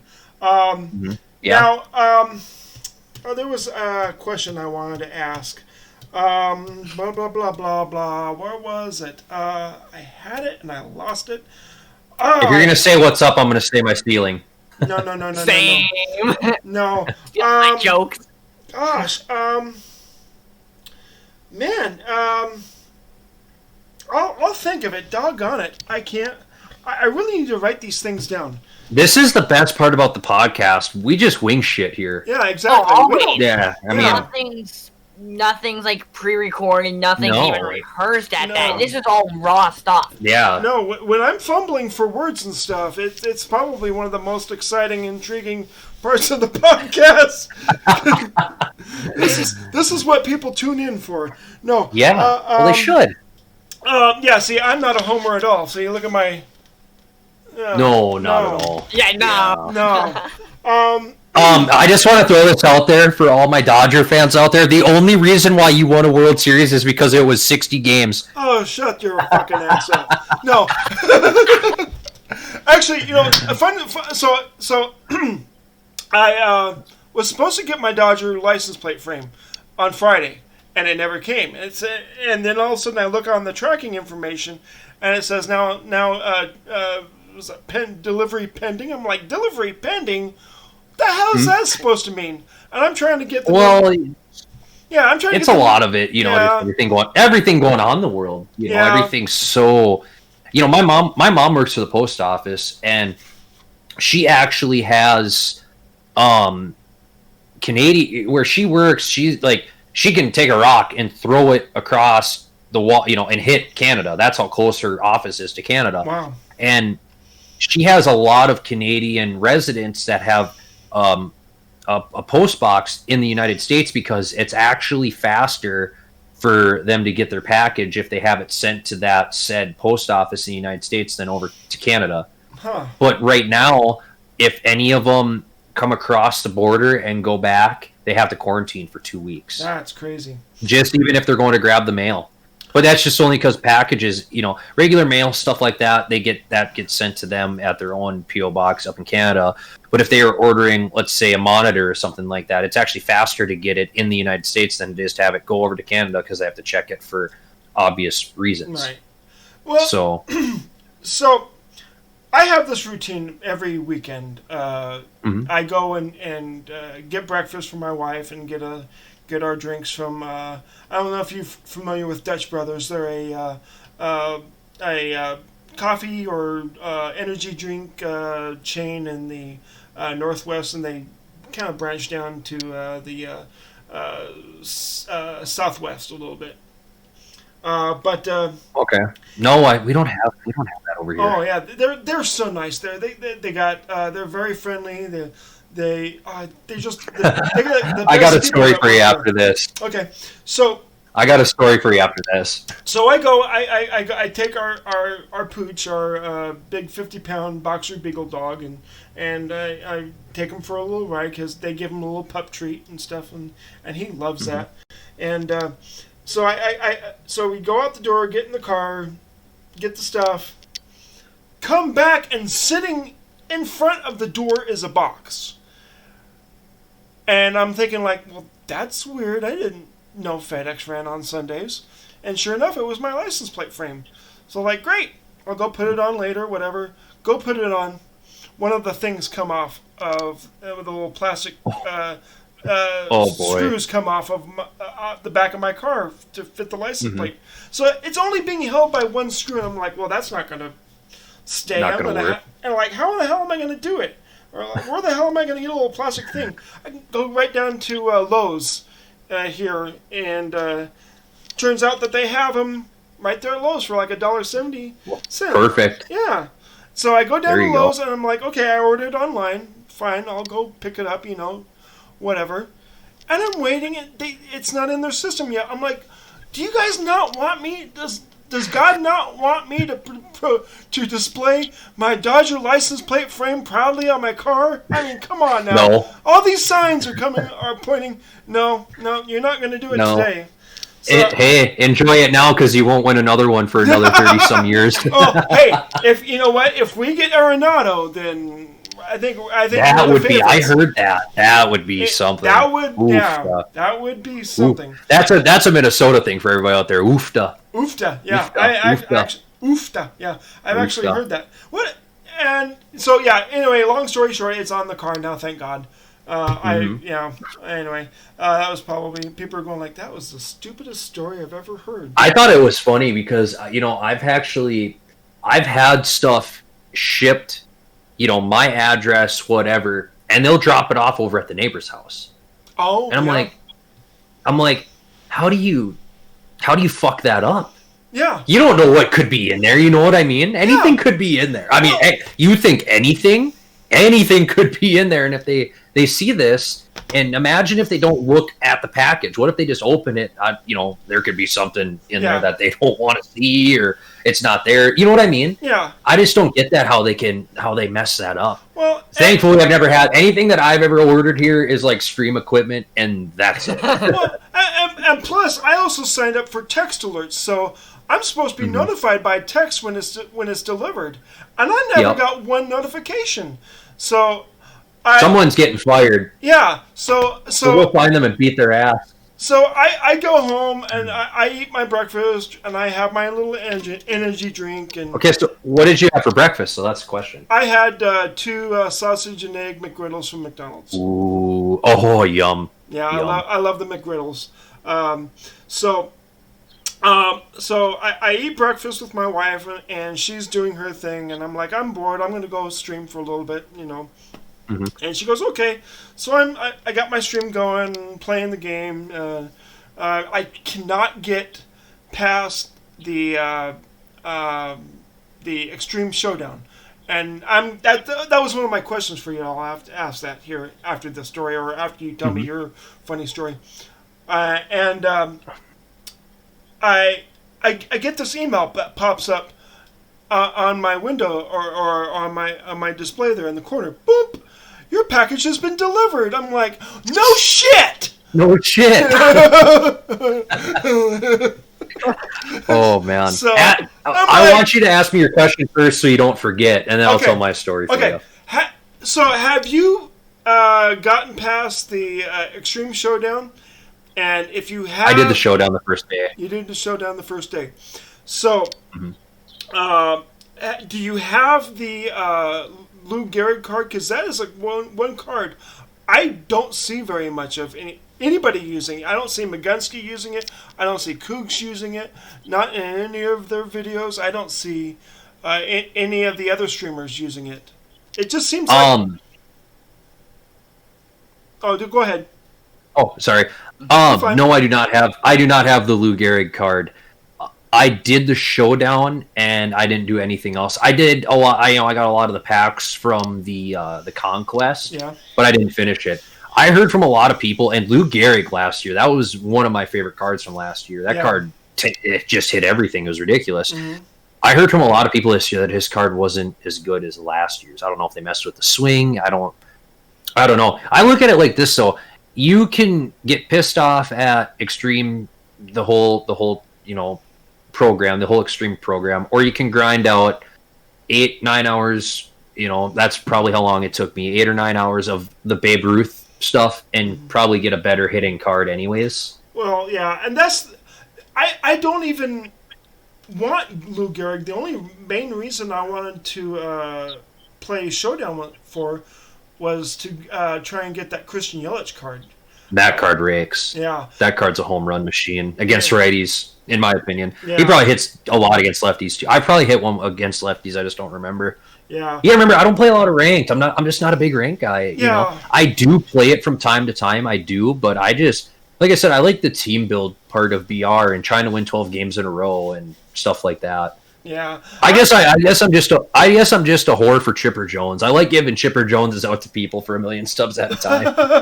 Well, and that'll be another question of mine. But I got to like next to the last boss of the Extreme, and I just couldn't hit off of Bob Feller.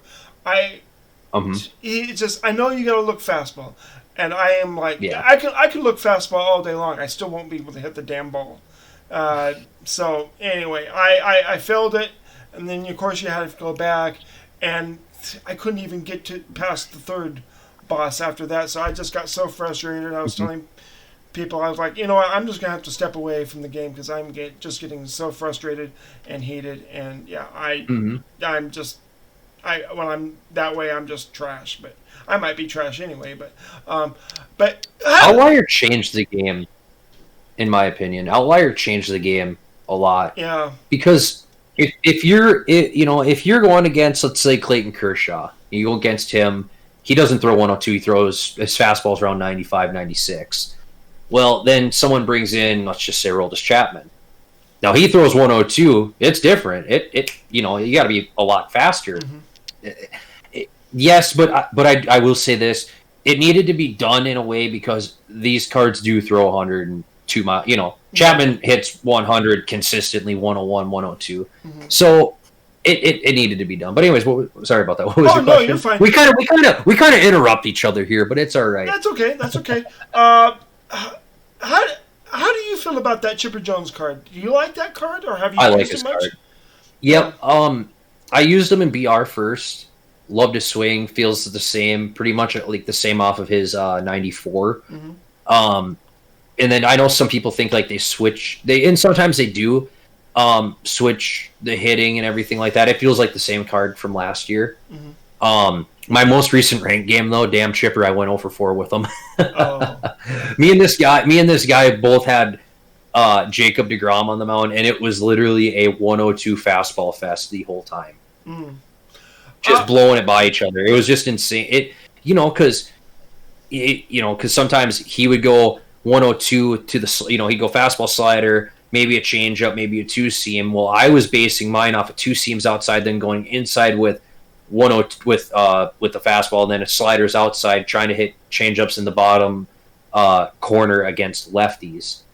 And then he was up 1-0 or something like that. And then my guy, one of my favorite cards this year, Rogers Hornsby, comes up and bails me out as he always does, and I won the game. So wow, I just don't hit. I think I have like, I want to see how am I doing with Rogers. I call him the Horninator. That's what I call him. Yeah, people are like, you get horny for Hornsby. I'm like, the damn card reeks. I'm not, and that's another thing. I'm not going to take a card out of my lineup that I'm hitting good with. Right. And that's another thing, whether it's, ranked, that's a rank tip, I guess, but everybody pretty much knows that. If there's a card in your lineup that you're not hitting good with, take them out and try somebody else. There's so many cards in the game. We're in November.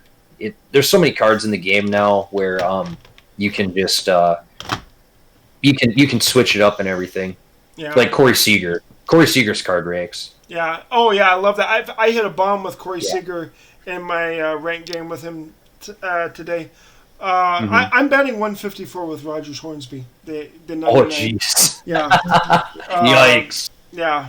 So, and if you guys are wondering, Trash is here. He's just kind of listening to us banter about whatever. I gotta make sure you guys are on your best behavior. Yeah. Kiss my ass. I'm gonna whoop your ass in this BR game if we ever play again. Well, I was gonna say something that's totally redundant. You just said, so I know I'll let that fly. I will kiss my ass, and I'm gonna kick your ass. But my ass is sitting down, so you can't kick it. That's true. I will say though that I've only played 6 games online with him.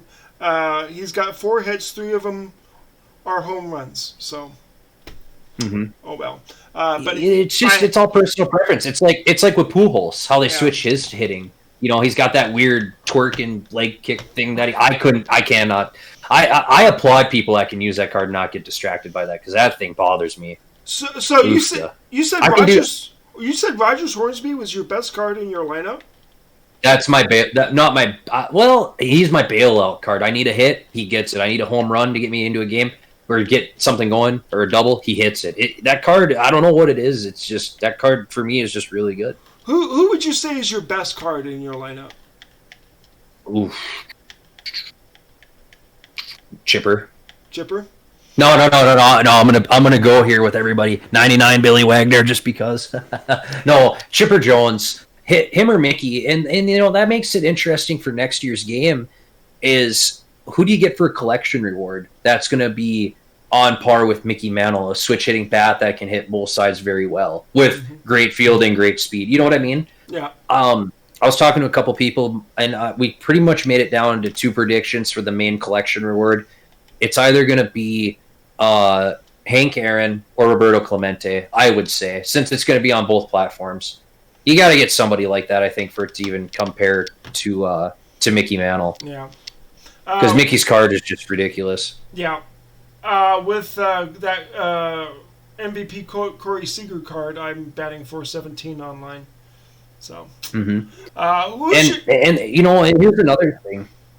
I like hitting lefty-lefty now. I used to hate hitting lefty-lefty. I don't mind it. I had a BR run with Jackie Bradley Jr., and you'd think that he'd rake again. It was his player of the month cards, one of those ones. You'd think that those, he would hit really good against righties. That card's actually lefty based, and I loved when people brought in lefties to face him because I'm like, you're dumb. Here comes a home run, and I did a home run.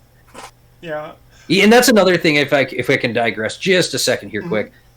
Look at who's coming up in lineups when you're playing BR. You know what I mean? Yeah. And look who do they hit better against, lefties or righties. There will be times where, I'll bring out a lefty to face a righty. Yeah, they may not hit. They may hit the lefty a little bit better, but that next guy that's coming up doesn't hit lefties good at all. So that's why I do it.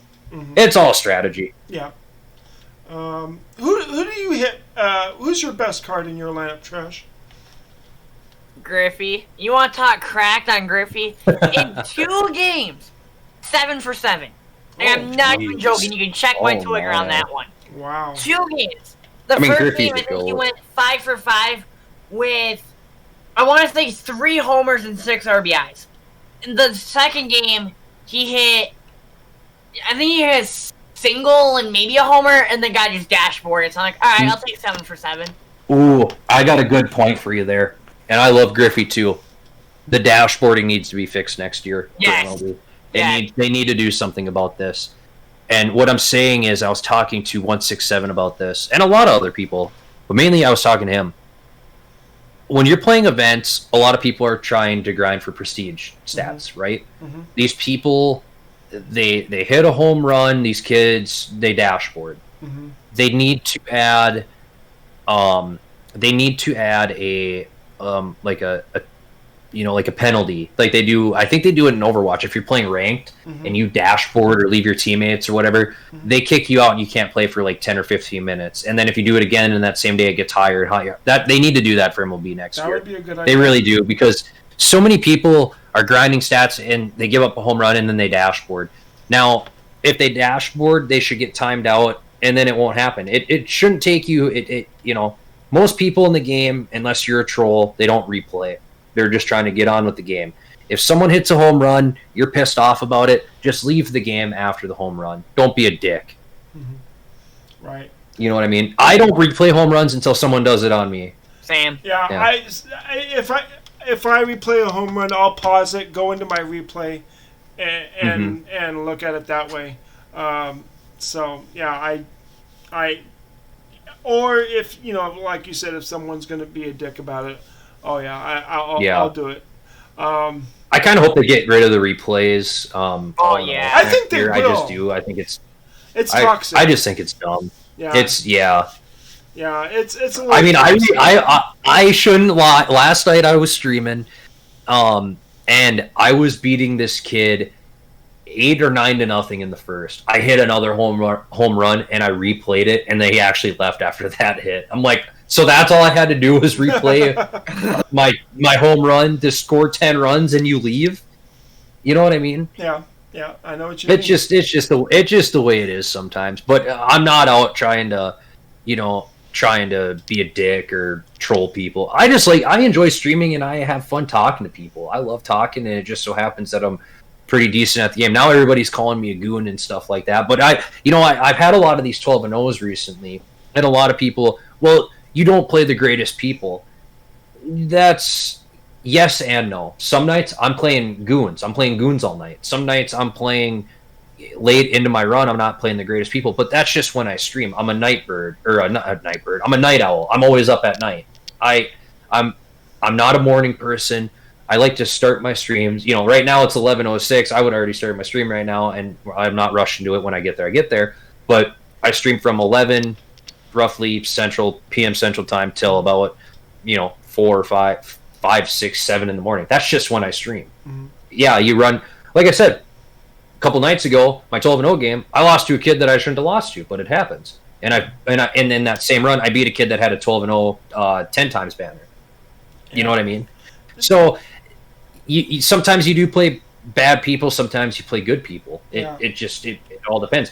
And people say, well, could you ever play a person that that's 11-0 and you're 11-0, and I'm like, yeah, you can. And they're like, really? I'm like, yeah, I've seen it. My buddy did it. He was playing his 11-0 game, beat the kid, went 12-0, and the kid messaged him, man, that was my 11-0 game. I should have messaged you before. And he was like, that was my 11-0 game too, bud.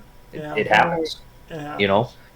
I mean, when I was out in Washington, earlier this year in January, I played on my buddy Neil's account, and I beat a kid. I think our run combined was like 4-0 or 5-0, something like that. We were just switching off game by game. I played this kid. I beat him 11-4, and he messaged me after the game. He's like, man, that was my 12-0 game, and I've never gone 12-0 before, and I've been playing for like 3 years. And I was like, oh, jeez. Like, if he would have messaged me before and said, man, this is my 12-0 game, I've never done it, I would have left. And if anybody ever came to the stream and said, yeah, this is my 11-0 game, if I'm not far into a run, if I'm 1-0, I'm not going to screw somebody out of getting chipper. But you at least got to prove it to me that you're 11-0. You know what I mean? What were you doing in Washington? Just seeing your friend there, or? Yeah. So my best friend moved out to Washington last July, so July 2019, and I had actually moved out there in January. I moved out there. I left my computer and my other monitor here in Minnesota. I left my car here. I brought my PlayStation, my monitor, my headset, my controller, and all my clothes and everything. And I actually was going to live out there with him because he was getting into the carpentry union. Mm-hmm. Well, I get out there, and he's living at his uncle's house, and his uncle's like, yeah, it's fine. Meeks can come out here. It's not that big of a deal. If he needs a car to use, I'll let him use one of mine. Not that big of a deal. I'm like, sweet, different state, new people, living out here with my best friend. Man, this is going to be sick. I get out there, my buddy's living in a fucking camper. I'm like, where do you sleep? He's like, I sleep in the camper. I'm like, time out. Where am I going to sleep? You have a house right there. Why the hell are you sleeping? And he's got a brother, Tim. Oh yeah, and Tim was back in Minnesota visiting his mom. He's like, this is where we sleep. We sleep in the camper. And I'm like, oh my God. I literally the next day I texted my mom and I said, this ain't gonna work. I booked a plane ticket back like 2 days later. Wow. I'm like, I'm not sleeping in a damn camper. And then he, and I love him to death. I do. And then he didn't start working until like April. So it was probably a better thing that I came back to Minnesota instead of staying out there. But I just went out there again at the beginning of October. I went and visited him, and a couple of other of our friends. His brother Neil, his brother Tim, and then our friend Aaron were all living together. Aaron actually just moved back to Minnesota a couple weeks after I was out there because he wasn't working. He got laid off, so he was here. He was out North Dakota doing some hunting. He flew back to Washington, packed up his shit, and drove all the way back to Minnesota. And that's like a 26-hour drive or something like that. And he didn't stop. He just went through the whole day. That gets back to that funny story I had to tell you. So you're talking about going out getting your coffee and shit. Yeah. So I'm out there, and Neil's working. Tim is at school. He's in Seattle. He was doing his schooling or whatever. And Aaron was laid off. So at least I had somebody to hang out with. Mm-hmm. So Aaron's like, yeah, let's go, let's go check out the ocean. We rented these mopeds. And we're riding them around on the sand right next to the ocean. It was fun. And these people are like, hell yeah, they're drinking beers and shit. It was fun. Mm-hmm. They're laughing at us. We're popping wheelies on them and shit like that. And he's like, yeah, I want to bring you to the Barista. I'm like, what? He goes, let's go get some coffee. Let's go to the coffee shop. And I'm like, is he talking about marijuana? Like, I don't smoke. I don't do any of that stuff. And he's like, no, it's an actual coffee shop. You just go and order your coffee. It's called the Barista. And I'm like, why are you saying it like that? Barista. He's like, oh, you'll see when we get there. Mm-hmm. We roll up to this it's like a little shack. Mm-hmm. If anyone's ever been, out, deer hunting, it's like a little, it's like an ice house, almost. We have, and I've seen here in Idaho. And we roll up, and he's like, I'm sitting there on my phone texting somebody. He's like, yeah, look over, and I look, and this chick has barely anything on, and they're serving coffee to all these people. She's half naked, and I'm thinking, is this like a stripper that they get from the, she works here during the day and then goes and strips at night? You know what I mean? Mm-hmm. Yeah, so I'm like, what the hell are we doing here? He's like, oh, it's a good look, isn't it? Drinking his coffee. I about smacked that coffee right out of his hand. I'm like, no offense to her, but she ain't that pretty. And she turned around, everybody. She turns around. That was the most wrinkly looking ass I've ever seen in my life. Oh, it was bad. Man. She had like lines, like stretch marks on her ass. And she was like fit too. She was skinny. And she had like stretch marks on her ass. And I'm like, what the hell are we doing here? Can we go back to screw the coffee. Let's go to the bar. We went to the bar. Dang. Gosh. So if you're ever out watching, hey, I know why Day Holy Girl loves it out in Washington. No, I'm just kidding. Shout out to Day, but he probably won't or Slick Baker. I know why they love it out there. No, I'm just kidding. I love them boys too. Oh yeah, they're great. Them guys are awesome. I love I try to get along with everybody. Yeah, Besides that trash forever guy. Yeah. Damn. I hate you too, buddy. Just kidding. So yeah, that was my little Washington trip, and the rest of the trip I don't really remember because we drank for like 4 days straight.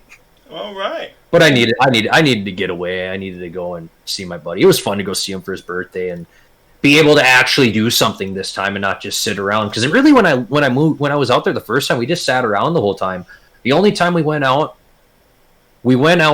to for New Year's Eve, and we go up to Olympia, Washington. And my buddy lives in Aberdeen, Washington. Shout out to Dan O'Brien. Mm-hmm. He we go with a couple of his buddies. We drive all the way up to Olympia, and we go to we go to 2 clubs that night, and we walk out of the clubs. I remember walking from the second club back into the car, and I don't remember a thing. I don't remember anything. And it's scary. I woke up, and I'm on a couch at this house, and I woke up, and I look. I don't got my glasses on. I look up, and I see Neil, and I'm like, where the hell are we, bro? He's like, oh, hey, look who decided to wake up. And I'm like, where are we? And he's like, we're back over at Hector's. And Hector's like, yeah, we're at my house, man. Yeah, you passed out in the car. I'm like, well, yeah, but like, what happened? Like, how do we get back? I drove. And I'm like, okay, but what happened when I sat down? And they said, oh, Meeks, you sat down, literally, you sat down, Neil sat next to you, and you just, like a domino, just fell over right into his lap. You passed out. I was like, oh my gosh. So real quick, you said Meeks. Tell us how you got that nickname, Tismeeks. Well, my real name is Ty Meeks. That's my real name. Okay. So when I was going to school at my first school, no one called me Meeks. Everybody called me Ty. When I moved, people moved. People moved. It's like a cow. When I moved, people would say, what's your name? And I'd say Ty. And they're like, short for Tyler or just Ty. I'm like, no, it's just Ty. That's my real name. And a couple of them were like, what's your last name? And I'm like, Meeks. And everyone calls me Meeks. People will see my mom and they'll say Meeks' mom. They'll say Meeks' mom, or, oh yeah, you were Meeks' mom, or you are Meeks' mom. No one calls me Ty. And then the Tismeeks name, I was definitely not out underage drinking or anything like that, because I was a good young boy and I never did anything bad like that. Trash put his head down. Yeah, I got a halo over my head. We'd be out at my buddy's cabin drinking sodas, and somebody looked at me and said, oh, is that Meeks over there? And I said, 'tis me.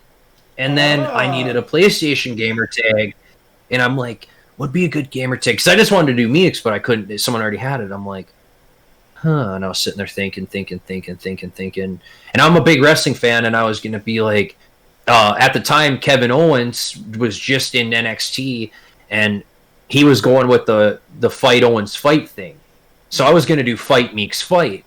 But then I'm like, not good. And then I'm like, thinking T's in my name. Tismeeks. Oh God, that's perfect. So that's how I got the name Tismeeks. Okay, gotcha. Yep. So yeah, and then but most people just call me Meeks. No one really calls me Tiz. Some people I'll go into a stream. Oh, what's going on, Tiz? I'm like, you can just call me Meeks. It's just way better for me, I guess. But yeah, whatever the hell you want to call me, I guess. All right. Well, I think we've talked about everything we could possibly talk about.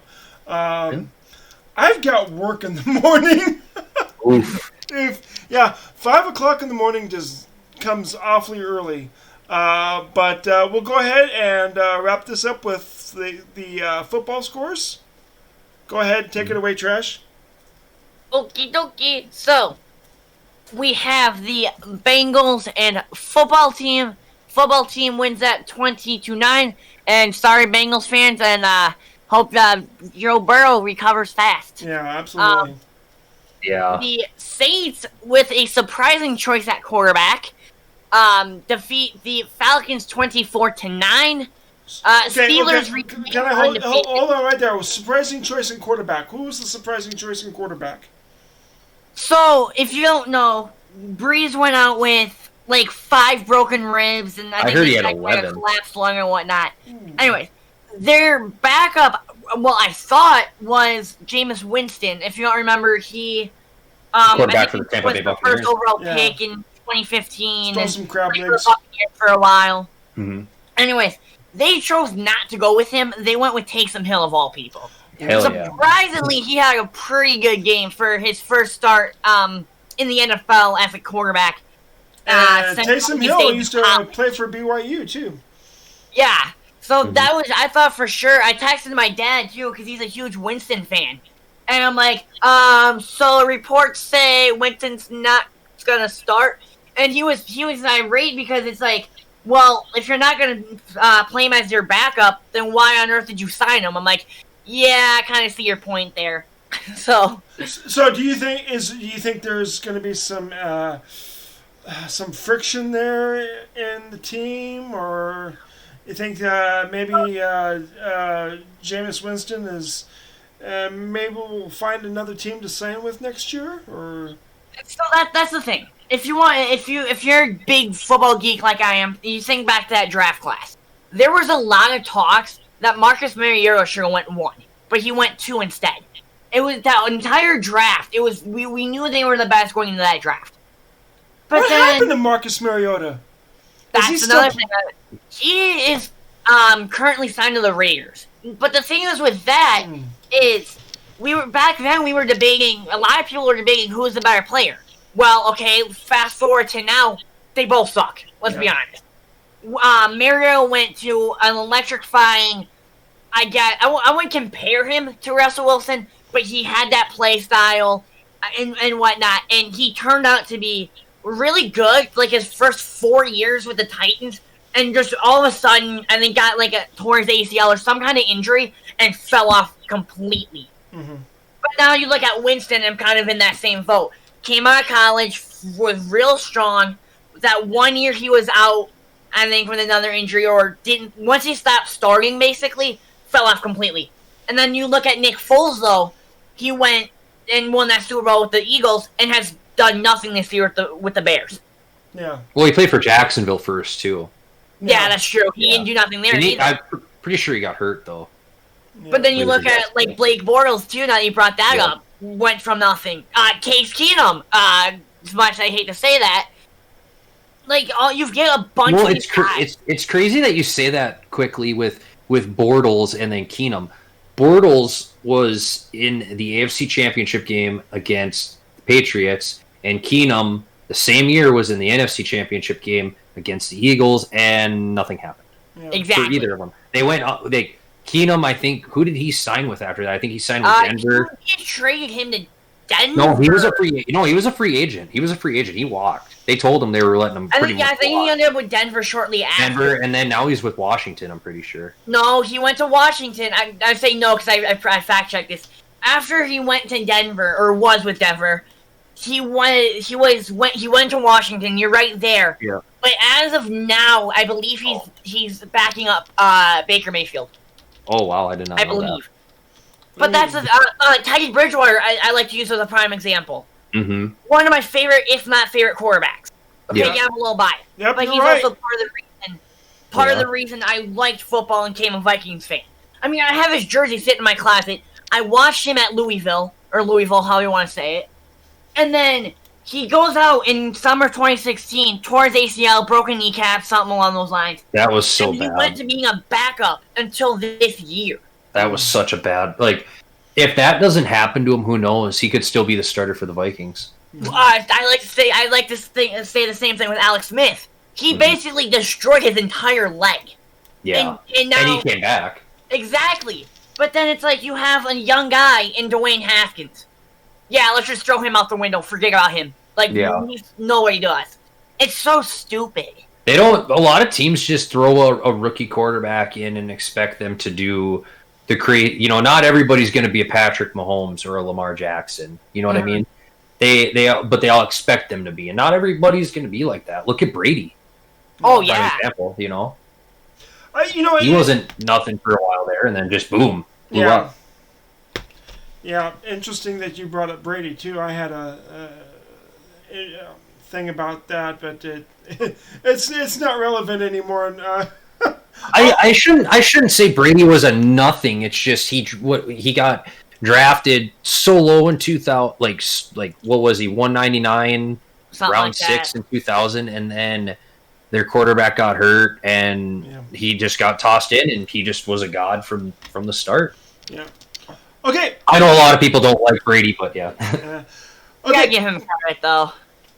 Continuing on. Where were we at before I rudely interrupted you? We were at the Steelers-Jaguars fan.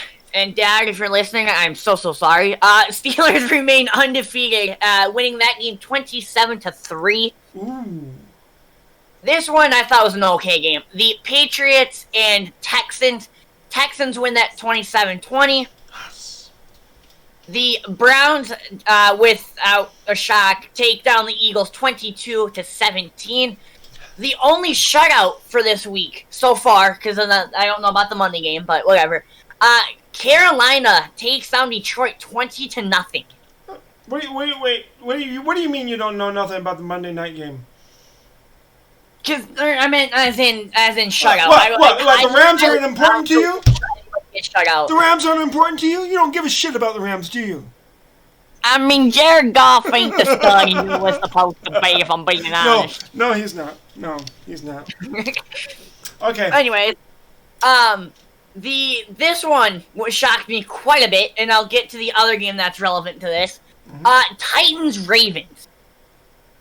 Titans, I would, in a way, say they continue their Cinderella story as they defeat them 30-24 in overtime. Yikes. That's a surprise. This one was closer than it should have. The Chargers and Jets. Chargers take that one 34-28. It's a sad time for Jets fans. Yeah. It's been a sad time since like Super Bowl III to be a Jets fan. Exactly. Anyway, all right. Oh, hey, thank you so much, Meeks, for coming on. We really appreciate it. Thank you guys for having me. Well, I had a lot of fun, and I feel like we need to do a part two to this. You know, absolutely. Maybe I don't know. How about we could always say this? How about Royal Rumble weekend? Oh yeah, let's do that. That'd be a good time. We should do Royal Rumble, WrestleMania, anytime like the big wrestling events are going on. Yeah, hell yeah. We'll have you after every pay-per-view. We'll have you on. Yeah, we'll figure something out. Yeah, we'll figure something out, and we'll give our thoughts on. I think that sounds like a great idea. Yes, and before we do go, one more football score. Sadly, our Vikings lost to the Dallas Cowboys, 31-28. Yeah. Oh man, yeah, terrible game. At least I'm not a Packer fan, though. Hey, at least it wasn't Kirk Cousins' fault this time. Yeah. Oh well, I'm sure I'll hear it from all the Cowboys fans. They'll never show. We're going to the Super Bowl. That's right. Yeah. You know how it goes. All right. Well, thanks everyone for listening to this. I hope you enjoyed it. This was a lot of fun. I think we have a lot of fun on all of these podcasts. I think that's all part of the magic of doing this all unscripted and just off the cuff there. Letting it roll. That's the best way to do it. That's right. This is Dodgerman saying peace, love, and baseball. Me and Trash and Tismeeks say good night. We'll see you next time. Good night, everyone.